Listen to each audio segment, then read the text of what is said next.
Hi friends, part 2 of the NoBull review. We're now talking about the NoBull running shoes. So NoBull makes 3 running shoes. They make a Ripstop runner, a knit runner, and a mesh runner. So the Ripstop and the knit runner use the exact same midsole and outsole. It's just the upper material that's different.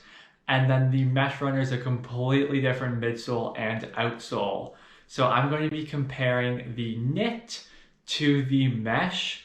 The Ripstop and the the Ripstop and the knit are going to be the exact same things other than the upper material. So if you're thinking about for the cushioning and for how you can use them in workouts, the same thing will transfer over. It's just the knit is a one-piece kind of flexible material, and the Ripstop is going to be more of that traditional running shoe construction where you have the tongue and the laces pull the shoe in.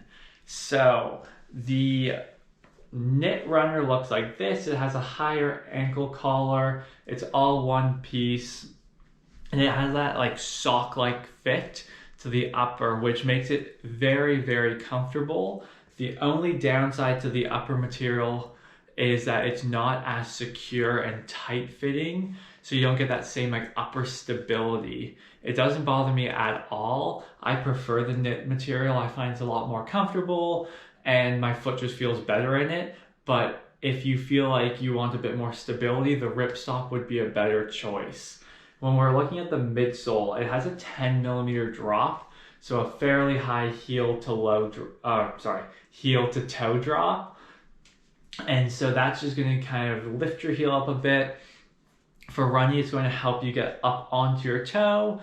And I think that for CrossFit workouts, if you're doing like a heavy lift, it's obviously not ideal being this high off the floor with all this cushioning.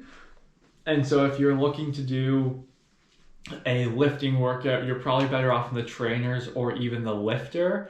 But I wear these shoes in CrossFit workouts that have a lot of double unders, a lot of box jumps, or a lot of running, just because of the cushioning in them. And I find that I can still lift a decent amount of weight in them. I wouldn't go for a 1 rep max in them by any means, but for your standard like 95, 135, 155 barbell, I think it's totally fine to lift in.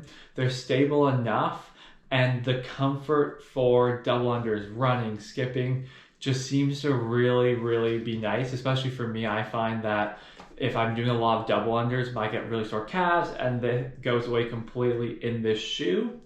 As for the outsole of the shoe, it's just a standard kind of like diamond pattern, which grips the road well. It grips on the rubber mats well. I don't know how well it would grip on like a grass or a trail. I don't think this is necessarily a trail shoe. They do have a trail version that would probably be a better option. But in the gym, working out, doing your standard CrossFit workouts, I think this is a great shoe to have for those jumping, skipping, running days. As for an overall running shoe, I think you could probably find a better solely running shoe. So something like a Nike Infinity Run is a similar shoe. It's at a similar price point, but you're just getting a softer, more responsive feeling shoe that has a bit more like bounce and spring to it. So if you're looking for a straight running shoe to run like a 10K race in, this is not going to be your first choice. But if you're looking for a shoe that you can work out in and run in, I think this is a great option. And any last points about this shoe? I think that's it. Oh, there is a bit of stability here, so just slightly harder foam. I don't notice it too much, but if you do roll in, that should help you. And the interior of the shoe has a nice padding around the back of the ankle. You can't see inside the shoe, but around this bit on the inside, there's padding, which makes it nice and comfortable. And I think that's all I have to say about the knit runner.